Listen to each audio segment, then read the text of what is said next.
Tu vends tes créations artistiques ou artisanales et tu fais des marchés créateurs, tu fais des marchés, des festivals, des expos, des machins et en fait ça marche pas du tout. Tu as des revenus qui sont instables et trop faibles, c'est normal, abandonne les marchés, va sur la vente en ligne. Je vais te parler aujourd'hui de les marchés versus contre la vente en ligne, les avantages de la vente en ligne par rapport à tout ce qui est marché. Et bien sûr, je vais un petit peu affiner quand même ce que je dis, parce que abandonner complètement les marchés, c'est aussi un non-sens. Donc voilà, mais mon parti pris, c'est clairement le business en ligne dans cette vidéo. Moi, je vends mes objets artisanaux de percussion africaine, d'instruments de musique depuis maintenant 7 ans.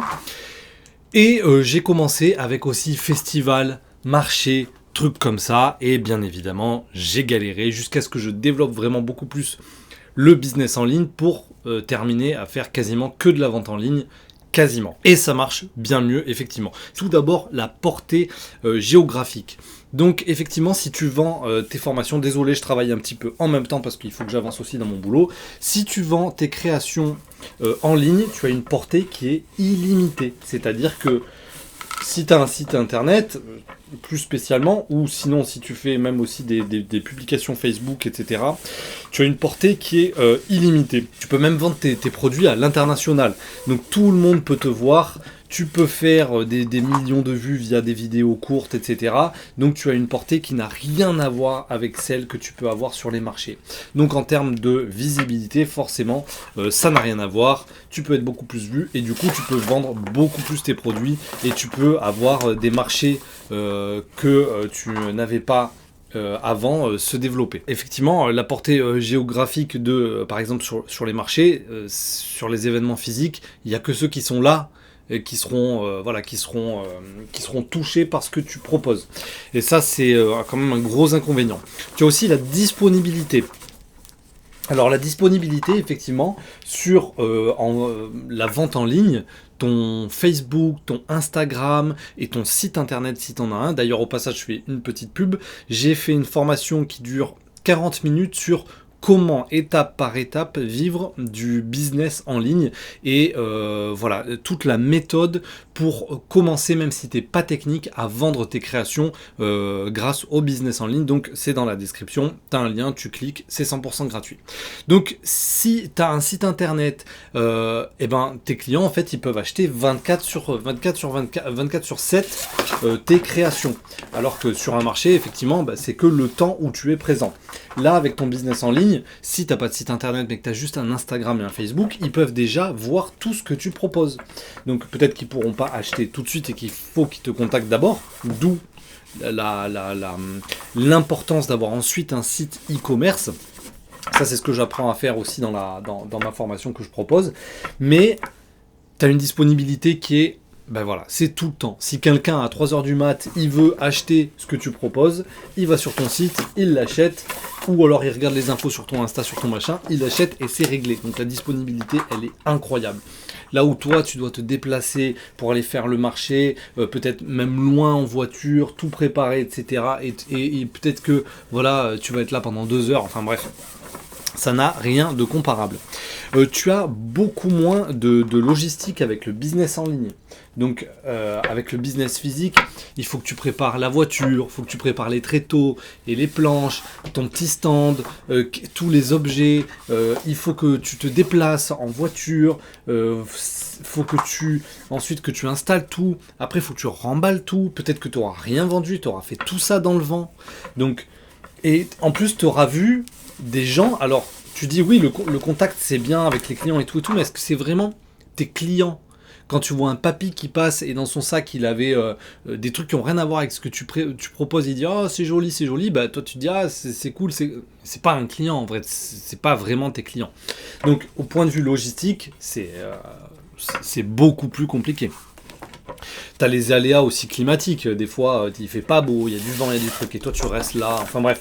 Donc au niveau logistique, c'est bien moins sympathique. Les coûts aussi sont inférieurs avec le business en ligne. Le business en ligne, tu peux avoir par exemple l'hébergement pour ton site internet et en gros, ça peut te coûter peut-être 20 € par mois. et c'est dispo tout le temps. Donc ça, c'est vraiment un coût qui n'a rien à voir avec le fait, par exemple, de se déplacer loin en voiture, de préparer toutes tes... Enfin, voilà. Faire des marchés, des festivals, ça coûte clairement beaucoup plus cher. Des fois, il faut payer pour faire partie du festival ou du marché. Enfin bref, sans savoir si tu vas récupérer ces sous-là ou pas. Donc, rien à voir là aussi. C'est aussi beaucoup plus facile la vente en ligne pour tous les timides de la vente et tous ceux qui aiment pas négocier et tous ceux qui sont un peu timides de tout ça, de la vente en général, de la communication peut-être aussi, du prix, etc. Donc avec le business en ligne, tu as ton business qui est là, la personne elle regarde les prix, si ça lui va elle achète, si c'est trop cher elle va peut-être pas acheter, mais en tout cas il y a beaucoup moins de possibilités de négocier et de trucs qui peuvent être gênants pour ceux qui sont timides du contact ou timides de la vente justement. Et ça facilite beaucoup. Et dans l'autre sens aussi, c'est-à-dire que tu as des clients, t'as des clients qui peuvent être timides des fois de venir te voir en vrai, de te demander en vrai certaines choses, de communiquer avec toi en vrai, alors qu'en plus il y a d'autres personnes qui attendent, etc. Donc, des fois, c'est plus simple pour les gens d'être dans leur canapé et de commander comme ça en ligne et d'avoir cette possibilité-là. C'est aussi une aide pour les clients qui sont eux aussi un peu phobiques sociaux ou trucs comme ça. Ensuite, en ligne, tu peux raconter une histoire. Tu peux vraiment installer un branding, comme on dit, c'est-à-dire une image de marque, à travers tes photos, à travers des vidéos, à travers plein de trucs. Tu peux créer vraiment ton univers. Et ça, c'est pas possible sur les marchés, parce que pour expliquer à un client ton univers, comment il fait ceci, avec quelle qualité tu fais cela, etc., tu vas pas commencer non plus à lui montrer des vidéos, à lui montrer des trucs de comment tu construis, etc., tes trucs. Donc tu peux pas créer tout cet univers et cette image de marque qui est si importante de nos jours. Ensuite, tu as aussi le problème de collecte de données. Donc quand tu es en ligne, tu peux collecter par exemple les mails de tes clients pour pouvoir ensuite les relancer, pour pouvoir justement leur vendre de nouvelles choses, etc. Alors que sur un événement physique, pour garder contact avec un client ou avec un prospect, ben c'est quasi impossible quoi en fait. Donc ça, c'est un avantage vraiment très important. Parce que tu sais que ça coûte beaucoup plus cher d'avoir un nouveau client que de faire racheter ce même client. C'est-à-dire que si par exemple ça te coûte en publicité, en marketing, en déplacement, tout ce que tu veux, ça te coûte 40 € d'avoir un nouveau client, je dis ça au hasard, c'est un chiffre au hasard, ça te coûte 40 € d'avoir un nouveau client, ben ça va te coûter 10 € pour qu'il te rachète quelque chose, en coût marketing, etc., en coût de temps, de commerce, etc. En gros, tu as un client A, il t'a coûté 40 € à l'obtenir pour qu'il t'achète un truc, et ça va te coûter encore 10 € pour qu'il te rachète encore des choses. Mais par exemple, si tu as un client A qui t'a coûté 40 € pour l'avoir, le client B, il va te coûter encore 40 € pour l'obtenir, le client C encore 40 € pour l'obtenir. Ça, c'est la méthode où justement tu ne peux pas relancer tes clients. Mais sur un marché, vu que tu ne peux pas récupérer les contacts et qui va probablement jamais rien te racheter après, tu dois à chaque fois chercher que des nouveaux clients. Et ça coûte beaucoup plus cher que de faire racheter et de fidéliser un client déjà existant. Technique que tu peux réaliser grâce à l'email marketing, aux newsletters, etc., grâce au business en ligne. Et ça, c'est pas possible en physique. Donc, tu perds beaucoup de parts de marché et du coup, ce que tu pouvais faire racheter à tes clients, parce qu'il y a des clients, ils vont acheter une fois ton produit, ils peuvent avoir besoin de quelque chose de complémentaire à ton produit, ils peuvent avoir envie d'acheter pour un proche à eux, chez toi, un de tes produits encore, ou encore un autre de tes produits. Et ça, c'est très important de capitaliser là-dessus. Chose que tu ne peux pas faire sur les marchés, les festivals, etc. Ensuite, autre gros avantage, c'est qu'avec le business en ligne, tu peux faire du marketing ciblé. Donc, par exemple, à travers Google, tu peux très bien viser, si tu veux faire de la publicité, les gens qui sont intéressés par, admettons, tu vends des chaises que tu as préparées toi-même d'antiquité, que tu as rénovées, etc. tu peux viser les gens qui sont intéressés par les mots-clés chaise, antiquité, bois, etc. Donc tu peux faire vraiment un ciblage très précis. Alors que sur les marchés, tu es vraiment en mode hasard. C'est la stratégie du hasard comme j'appelle ça, c'est-à-dire regardez ma chaise et peut-être que là-dedans, tu as 90% de gens qui veulent acheter des chaises Ikea, tu vois. Donc tu vas viser peut-être 10% de gens qui veulent peut-être une chaise en bois d'antiquité, etc. Mais voilà, c'est totalement hasardeux les gens que tu vises sur les marchés. C'est au pif. Et ça, c'est une stratégie qui n'est jamais gagnante. La stratégie du hasard, c'est jamais gagnant. En ligne, tu peux viser les gens qui sont intéressés par ce que tu fais. Et des fois, tu peux faire un marché, un festival ou un marché où tu auras 100% de gens qui sont là et qui ne seront pas intéressés par ce que tu fais. Tout simplement. Il n'y aura pas un seul de tes clients intéressés, prospects, etc. ce jour-là. Donc tu es très dépendant des gens qu'il y a le jour J au marché. Ça, c'est très dommageable pour ton business. Encore un avantage du business en ligne, c'est la flexibilité, la vitesse à laquelle tu peux t'adapter sur le business en ligne. Tu peux changer tes prix super rapidement. Tu peux tester des nouveaux prix. Tu peux tester des nouvelles gammes de produits. Tu peux aussi proposer des commandes spéciales. Par exemple, tu es sur un marché, la personne vient te voir et te dit « J'aime beaucoup ça, la pochette, ce porte-monnaie que tu proposes, mais j'aimerais bien avec les coutures vertes et j'adorerais qu'il y ait un petit élément en cuir à tel endroit, avec tel poinçonnage de tel truc à tel endroit. » Et là, tu es là comme ça avec ton truc et tu dis « Bah désolé, mon atelier il est pas là, mon stand il est pas là, c'est cuit. Je vous donne ma carte si vous voulez, peut-être vous allez me recontacter. » Donc il va jamais te recontacter. Par contre, sur un site internet, sur ta page Facebook, Instagram, etc., tu peux proposer cette possibilité, en discuter avec le client et tout de suite lui préparer. Et tu peux vraiment être beaucoup plus adaptable sur ce que tu peux produire pour les gens.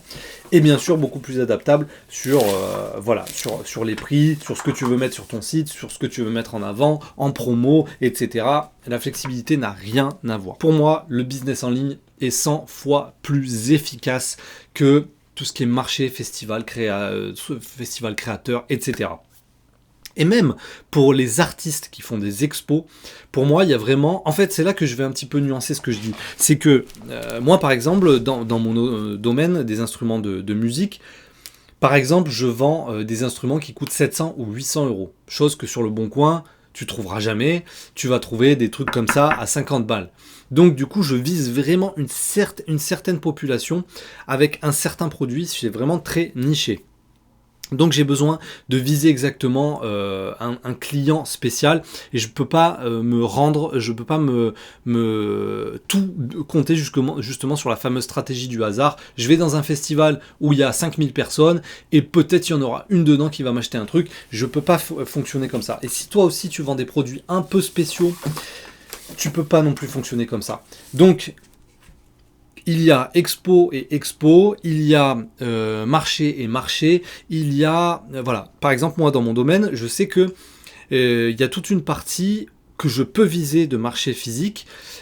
Par exemple, des festivals de musique africaine avec de la danse traditionnelle africaine, de ce que je vise, de parties de l'Afrique, etc., qui vont regrouper des passionnés exactement de cette musique, de cette partie de l'Afrique, qui veulent ce type d'instrument précis, etc. Donc là, ça peut être intéressant effectivement de participer à ce genre d'événements physiques. Donc si toi, dans ton domaine, tu as aussi des festivals très particuliers où justement ça regroupe vraiment des gens qui sont qualitatifs, des clients idéaux, on va dire, pour toi, là oui, c'est très bien de participer, d'avoir un retour des clients même en direct, etc. Donc en direct, donc c'est très important effectivement de pouvoir participer à ça. Mais participer à tout et n'importe quoi comme marché en se disant il n'y a que comme ça que je vends dans la vie, je te jure que ça va pas le faire. Et si tu veux vendre tes créations le plus longtemps possible, il faut que tu fasses du chiffre d'affaires et de la marge.